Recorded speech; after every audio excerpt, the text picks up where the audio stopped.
आज बड़ी खुशी का दिन है कि आज श्राद्ध पूर्णिमा का दिन है और वो यही दिन बहुत महत्वपूर्ण है और हम भाग्यशाली है कि भाई हमारे मंच पे हमारा आदरणीय गुरु श्रीकानंद जी महाराज और नर्मदा गिरी महाराज और मेरा गुरु बालकू महाराज और मेरे साथी गुरुपद के भाई सब मंचों पर उपस्थित और इन गुरुओं को चरणों में कोटि कोटि नमन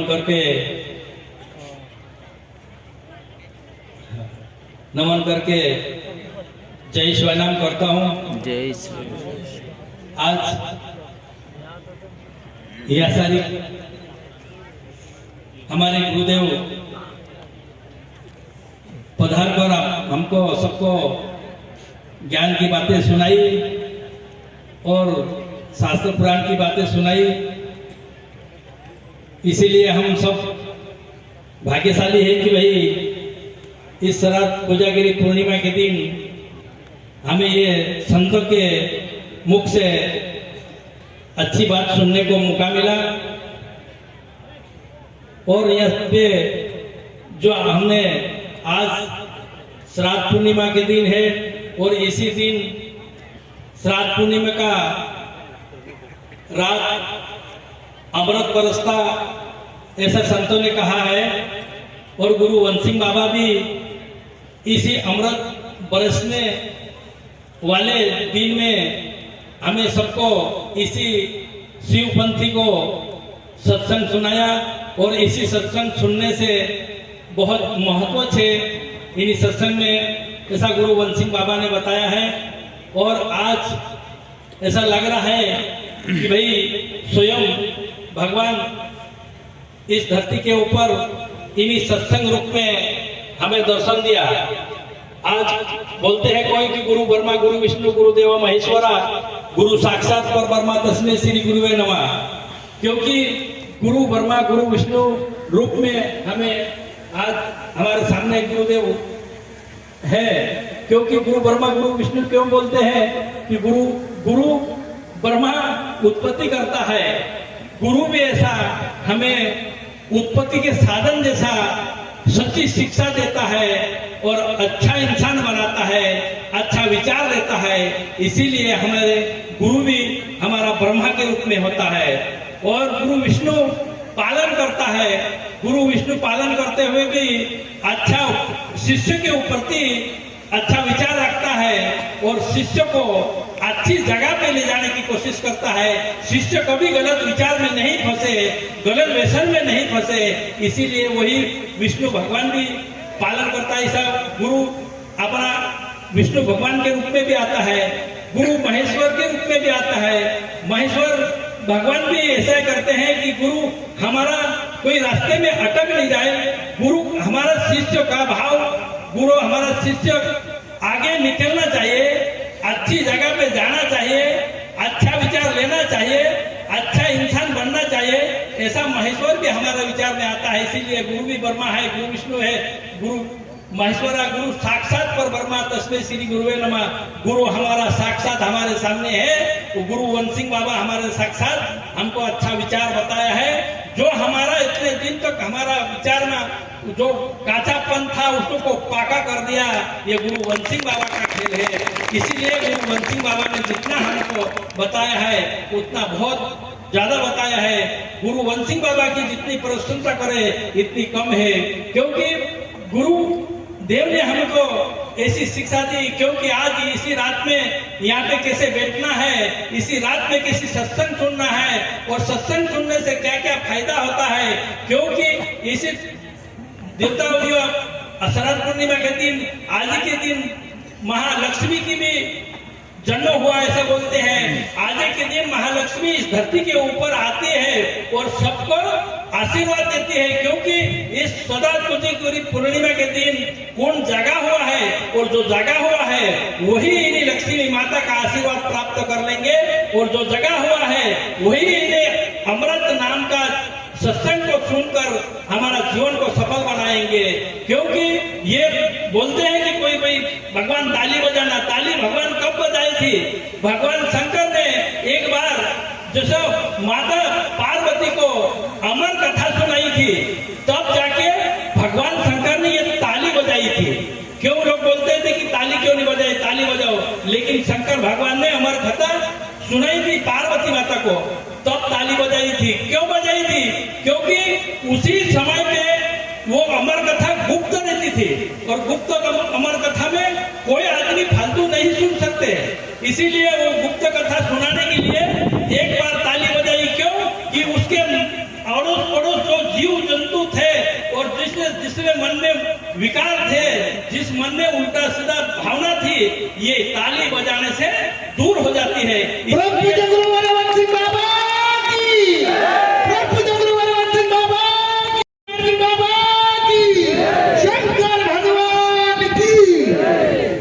ये ताली बजाने से हमारे जीवन में जो विकार आता है वो दूर भाग जाता है। इसी कारण से ताली बजाने के लोग संत बोलते हैं। अगर जो ताली बजाएगा, जो मन से सुनेगा, जो अच्छी बात को सुनकर ताली बजाएगा, उसके ऊपर गलत प्रभाव कभी जिंदगी में पड़ेगा नहीं। इसीलिए ताली बजाना जरूरी है। और सब नहीं तो ताली नहीं बजाएंगे तो हम कुछ न कुछ बातें करेंगे, कोई दूसरा ध्यान दूसरे जाएंगे। दूसरी बात, शंकर भगवान पहले ताली बजाकर सभी जो था वो दूर हो गया। दूसरी बार ताली बजाई तो त्रिशूल घुमाए चारों तरफ, और तीसरी बार ताली बजाई तो अच्छी हवा अपने सबके सामने आने लगी। ऐसा ताली बजाने के बाद तीनों को जो अमर कथा सुनाई पार्वती माता को, लेकिन तीन समय अमर कथा सुनते सुनते पार्वती माता सो गई थी, लेकिन सब जीव जंतु तो सब भाग गए थे। लेकिन उस गुफा में एक तोता ने अंडे दे रखा था, वही कबर कथा सुनते सुनते वो अंडे से तोता निकल गया और पार्वती माता सो गई। तोता ने उसी भगवान शंकर ने जी कथा सुनाई थी उसको हुकार भरने लगे थे, और भरते भरते में भगवान शंकर को मालूम पड़ा कि भाई ये हुकार पार्वती की माता सो गई, लेकिन हुकार कौन भर रहा है? लेकिन एक तोता, क्योंकि तोतों की बोलने की आदत रहती है, तोता अच्छा बोलता है, तोता जैसा इंसान बोलता है वैसा बोलता है, इसीलिए तोता वैसे की वैसी भाषा पार्वती माता की जैसी भाषा बोलकर उन्होंने अमर कथा सुनी। फिर भगवान भोलेनाथ को मालूम पड़े कि ये अमर कथा गुप्त थी, सुनी कौन? उसके पीछे लगे थे। वो पीछे लगते लगते चारों दिशा में भागे थे वो, लेकिन कई भगवान शंकर को नहीं मिले। ये भागते भागते व्यास मुनि के घर गए, और व्यास मुनि पत्नी जो बगाशाली रही थी तो वहां सूक्ष्म रूप में जाके उसको गर्भ में उतर गया, और गर्भ में उतर कर उन्होंने भगवान शंकर देखा तो भगवान शंकर ने उसको लाल लाल हो रहा था। व्यास मुनि ने कहा कि भगवान शंकर तुम्हारी दर्शन करने के लिए मैं तो कब से रास्ता देख रहा था, लेकिन दर्शन तो हुआ तो कैसा? तो उन्होंने कहा कि भाई एक चोर यहाँ पे आया था। कौन कहा? भगवान शंकर ने कहा कि एक चोरी करके भागा था। व्यास मुनि ने कहा कि चोरी तुम्हारे घर क्या कर सकते हो, लेकिन उन्होंने अमर कथा सुनाई है, इसी कारण से उनको दंड देना पड़ेगा। लेकिन जिसने अमर कथा सुन ली है तो उसको दंड क्या हो सकता है? जिसने अमर कथा सुन ली है उसको मरण का हसाने हो सकता है। लेकिन व्यास मुनि ने कहा कि जिस अमर कथा तूने सुन ली है उसी को तो अगर मारोगे तो तुम्हारी अमर कथा कहाँ रहेगी? अगर अमर कथा सुन ली है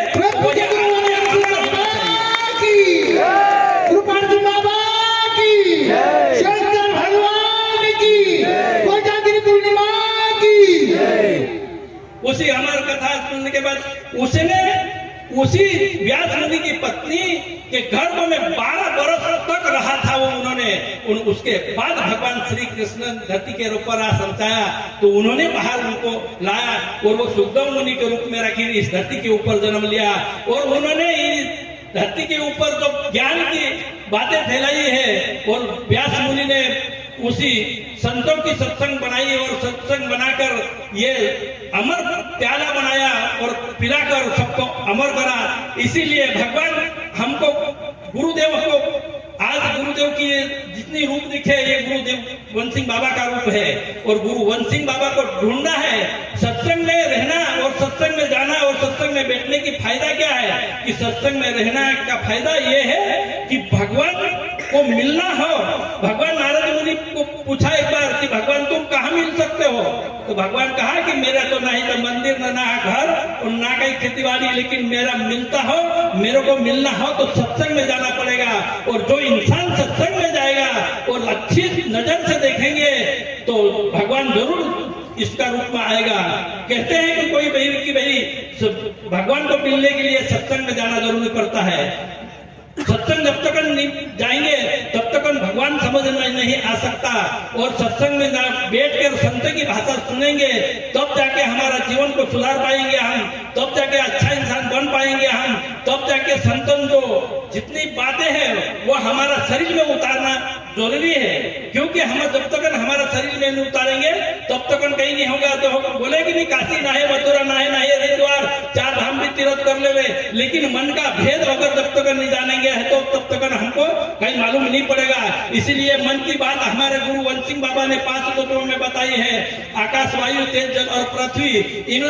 इनका गुरु क्या है, इनकी गुरु ज्ञान क्या है, उनका रंग क्या है, इनका रूप क्या है, और ये तत्व कहाँ पे है, वो गुरु वन सिंह बाबा हमारे शरीर में बताया है। आकाश का शरीर ऐसी गुरु वन सिंह बाबा ने हमारा शरीर में बताया है। जैसा भी आकाश सिर में रहता है, वायु नाभि में रहता है, तेज पित्र में रहता है, जल लालुका में रहता है, पृथ्वी कालिका में रहते हैं, ऐसा गुरु वन सिंह बाबा ने बताया है। और इनका गुरु गुण है, आकाश का गुरु निरंजन है, वायु का गुरु ब्रह्मा है, तेज का गुरु शिव है, जल का गुरु विष्णु है, पृथ्वी का गुरु मनचंद्र है। ऐसा हमारे को गुरु को बताया है। लेकिन हमारा यह शरीर इतना अच्छा बताया है कि 5 तत्वों की चीज, 4 धाम की यात्रा और 16 शास्त्र 18 पुराण गुरु वन सिंह बाबा ने हमारा इन शरीर में बताया है, वो भी तत्वों द्वारा बताया है। इसीलिए इन तत्वों को समझना बहुत जरूरी है।